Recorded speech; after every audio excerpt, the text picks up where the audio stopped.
Diabolical genius, deceptive, manipulative. Words authorities use to describe Theodore Bundy.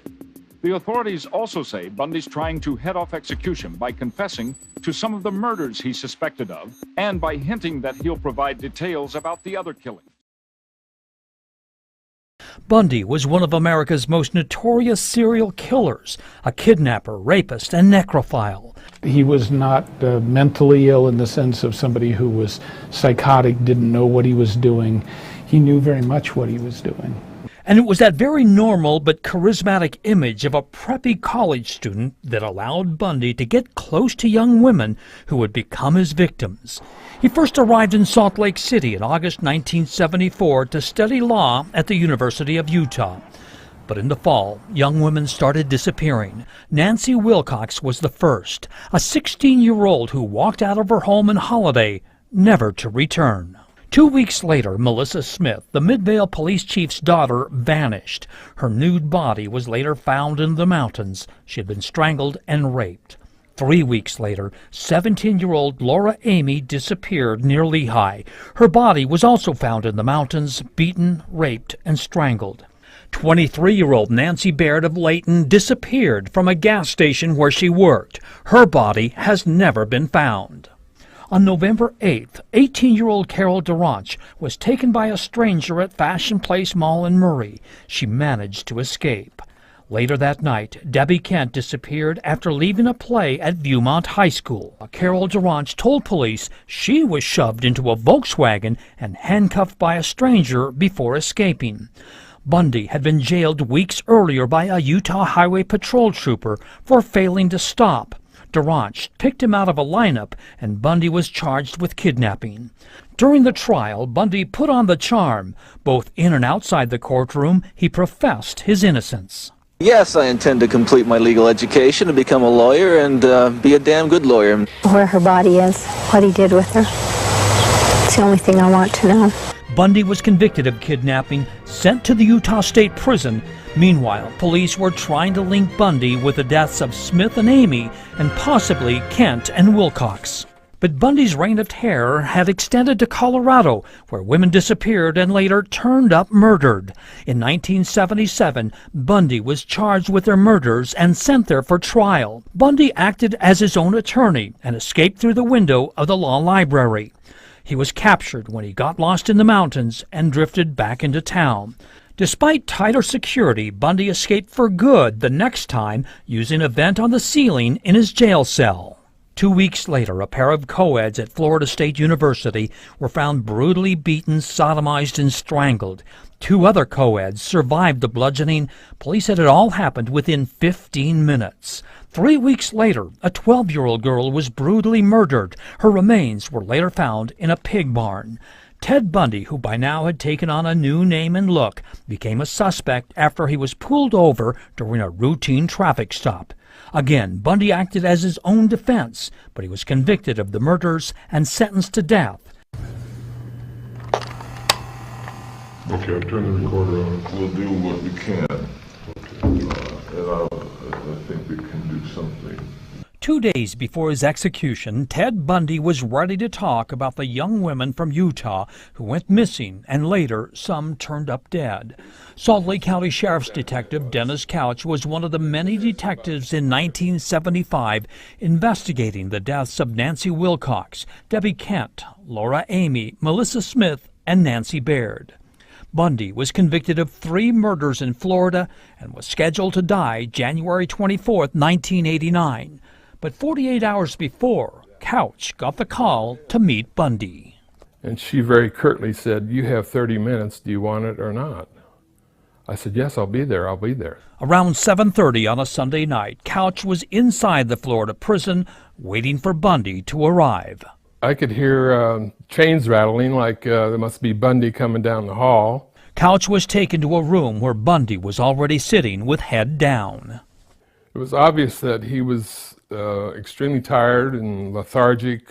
And then Couch hit the record button. What I'd like to do, I mean, under the circumstances, is I think we need to, I'd just like to let's just get a map out. An FBI agent who was also in the room took out a map of Utah, and Bundy went back to 1974 when Debbie Kent disappeared in Bountiful. Bundy confessed to grabbing Kent and putting her into his Volkswagen. Was she killed right there at the school? No. But you are responsible for her death, though, right? Yes. 30 minutes later, they were at his Salt Lake City apartment. Was she alive during that time period? Let's see, during half of it. Kent died in Bundy's apartment, but he would never reveal details of her death. That's why it's so much easier for me to try to locate the body than it is to talk about the actual thing. Sure. It's just so much more positive, such as it can be. Kent's body had never been found, but using the map, Bundy steered Couch to Highway 89 near Thistle and Manti. I was just driving, and in the dark, late at night, and not very conscious of much of anything else. And I can kind of remember, well, I'm trying to remember the number of little turns this road made. In his mind, Bundy saw the Volkswagen pass the town of Fairview and head into the mountains. Several miles.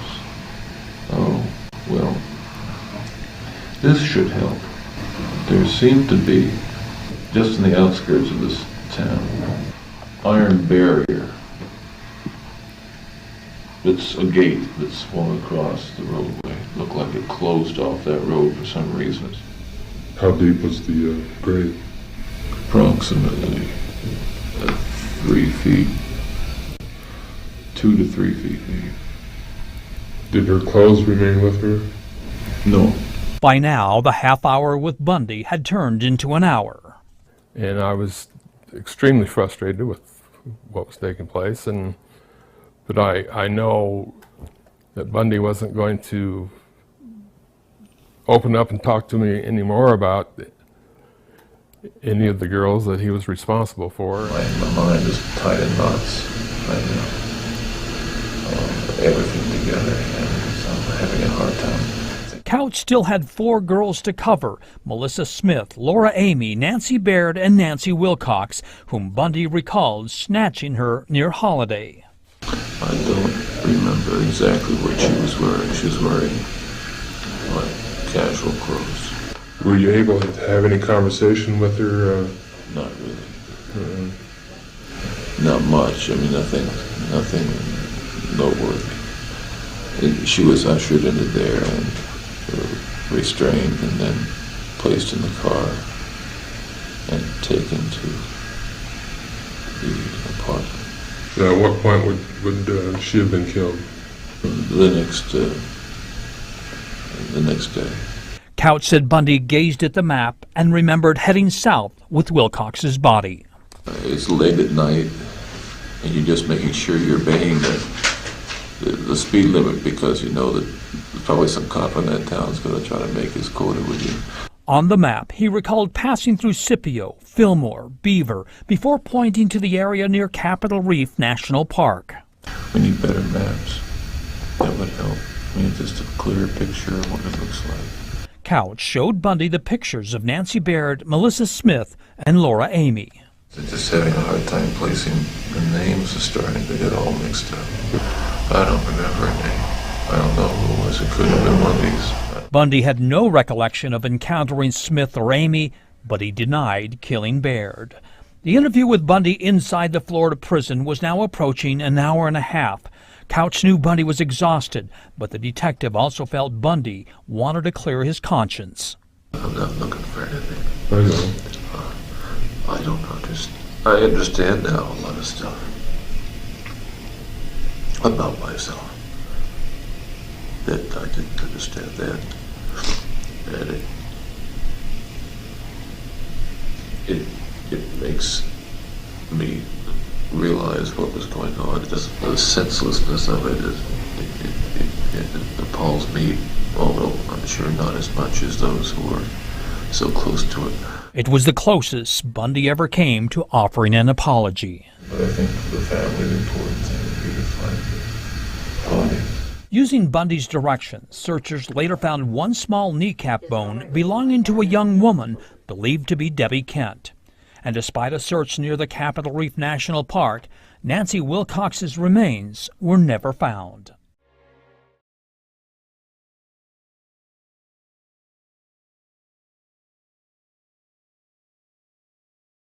Police arrested this 31-year-old man after a high-speed chase Wednesday morning in Pensacola, Florida. He claimed to be a Florida State University law student, but now he has been positively identified as prison escapee Theodore Bundy, a suspect in the rape-murder cases of at least 36 young women in California, Washington, Oregon, Utah, Colorado, and Michigan. In court, the urbane Theodore Bundy proclaims his innocence, saying he's not the one guilty of the crime in which he is said to have sexually mutilated two of the victims. Bundy, a former law student, got up from the defense counsel table and started questioning a Utah state trooper. The matter at hand, a motion by Bundy to dismiss evidence to be used by the prosecution from a former case when Bundy's car was searched. The $64,000 question, did you have a search warrant to search my car? No, sir. Defense attorneys have found Theodore Bundy to be a difficult client. First, one defense attorney questioned his competency to stand trial and then said he had irreconcilable differences with the defendant. Bundy appeared to find this humorous. Then another defense attorney, Robert Haggart, who without explanation asked to be excused and walked out of court, telling reporters later that Bundy wanted too much control over the case. The strongest evidence the state has linking Theodore Bundy to the Florida State sorority killings is a tooth mark found on the body of one of the slain co-eds. The defense contends that forensic dentistry is not an exact science, and in closing arguments, Bundy attorney Margaret Good characterized the state's case as strictly circumstantial. The state has not proved that Mr. Bundy and no one else left those bite marks beyond and to the exclusion of a reasonable doubt. Not so, according to Chief Prosecutor Larry Simpson, who stood behind the crucial bite mark dental evidence. The bite mark was made at or near the cause of death. That's a lot different, ladies and gentlemen, than a fingerprint. We don't know when the fingerprints are left, but by George, we know when a bite mark is left. For the first time since the trial began, Bundy's mother was in the audience. He has said he fully expects to win this case and be acquitted. In Miami, the trial of Theodore Bundy for murdering two co-eds continued. Diane Wildman covered today's session. The televised murder trial of 31-year-old Theodore Bundy started late this morning. Bundy had refused to show up on time, protesting conditions at the Dade County Jail. Earlier, Judge Edward Cowart learned that Bundy had broken a light bulb in his cell and stuffed paper in the lock. The angry judge held him in contempt of court. Since I have been in Dade County, I have been allowed to... Don't shake your finger at me, young man. Don't shake your finger at me, young man. Bundy's jail cell behavior was in marked contrast to his calm courtroom demeanor. He is acting as his own lawyer in this trial, having once studied law at the University of Utah. He has also served as a social worker and political campaign chairman. Bundy is accused of murdering two women and attacking three others at this Florida State University sorority house last year. Two of the victims, Lisa Levy and Margaret Bowman, were strangled with a nylon stocking. This afternoon, a key prosecution witness, Nita Neary, told the jury she had seen a man resembling Bundy at the sorority house on the night of the murders. What I noticed most with the profile was had a very prominent nose, a straight bridge that almost came to a point, not quite, very thin lips, clean shaven. I commented earlier, nice looking almost, if you want. He was. As he has throughout the trial, Theodore Bundy remained composed today, hearing himself described as a brutal murderer. In closing arguments, prosecutor Larry Simpson showed the jury a pantyhose mask worn by the killer of the two Florida State sorority sisters. Simpson said the mask showed the crime was premeditated, that the evidence proved Ted Bundy was the killer. This man premeditated this murder. He knew what he was going to do before he did it. He thinks he is smart enough to get away with any crime. Defense attorney Margaret Good called the prosecution evidence flimsy and unscientific. She said Nita Neary was too far away to be able to identify Bundy.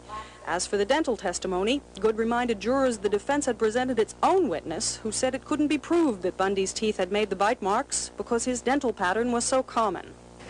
The evidence in this case presents many reasonable doubts. And I would ask you that when you retire to deliberate your verdict, that you return with the only possible verdict, and that is not guilty. Thank you. Yesterday afternoon in Miami, a jury heard the final arguments in the case against Theodore Bundy, who was accused of murdering 2 young ladies in a Florida State University sorority house in 1978. The verdict is now in, and here's Diane Wildman. After 6.5 hours of deliberation, the jury had a verdict. 32-year-old Theodore Bundy remained composed as he listened. Defendant Theodore Robert Bundy, as to count 2 of the indictment, murder in the first degree upon one Margaret Bowman, guilty as charged. Guilty of first-degree murder in the strangling deaths of 2 Florida State University sorority sisters 19 months ago. Guilty of the attempted murder of 3 other women students the same night. The jury had heard 49 prosecution witnesses during the 4.5-week trial, including one who said she saw Bundy at the sorority house the night of the killings. Prosecutors said their case was a strong one all along. We're very satisfied with what verdict we did get in this case. We couldn't have expected it to be any better than it was. We had a very good jury, people that we felt had a lot of common sense and would approach this thing from a common sense point of view. We're just very satisfied. Did you think you had a week? Bundy's mother said her son will appeal the decision. It's wrong, we'll appeal it. It's just, what else can I say? The family will be devastated by this, but we stick behind him because we know he's not guilty, as do all his friends. The jury will remain sequestered until Saturday, when the sentencing phase of the trial begins. At that time, it will be decided if Bundy receives a penalty of life in prison or death in the electric chair. The jury could have recommended either death or life in prison for Theodore Bundy. His mother pleaded to save him. My Christian upbringing tells me that to take another's life under any circumstances is wrong. And I don't believe the state of Florida is above the laws of God. Ted can be very useful in many ways to many people living. Gone from us would be like taking a part of all of us and throwing it away. The jury wasn't persuaded. In less than 2 hours, the same men and women who had convicted him of killing 2 sorority sisters had this recommendation, while an unemotional Theodore Bundy listened. We, a majority of the jury at Miami-Dade County, Florida, this 30th day of July, AD 1979, recommend that the court impose the sentence of death as authorized by the Florida statute 775.082, subsection 1, so say the majority, Rudolph E. Tremel, foreman. But this is only a recommendation. Judge Edward Cowart will decide Bundy's fate. His decision will be announced this afternoon. Ike Siemens, NBC News, Miami. We, a majority of the jury, recommend that the court impose the sentence of death as authorized by the Florida statute. Before pronouncing the sentence, Judge Edward Cowart let Bundy make a statement. You didn't think you'd get away without me saying something? Oh, no. I'm not the one responsible for the acts at the Cuyahoga House or Dunwoody Street. I'll tell the court that I'm really not able to accept the verdict. And I'm not asking for mercy, for I find it somewhat absurd to ask for mercy for something I did not do. So I will be tortured for and will suffer for it and receive the pain for that act. But I will not share the burden for the guilt. This court, independent of, but in agreement with, the advisory sentence rendered by the jury, does hereby impose the death penalty upon the defendant Theodore Robert Bundy. It is of the opinion of this court that there are sufficient aggravating circumstances existing to justify the sentence of death. No reasonable person could differ. Take care of yourself, young man. Thank you. I say that to you sincerely. Take care of yourself. It's a tragedy for this court to see such a total waste, I think, of humanity that I've experienced in this court. You're a bright young man. You made a good lawyer. I'd love to have you practice in front of me, but you went another way, partner.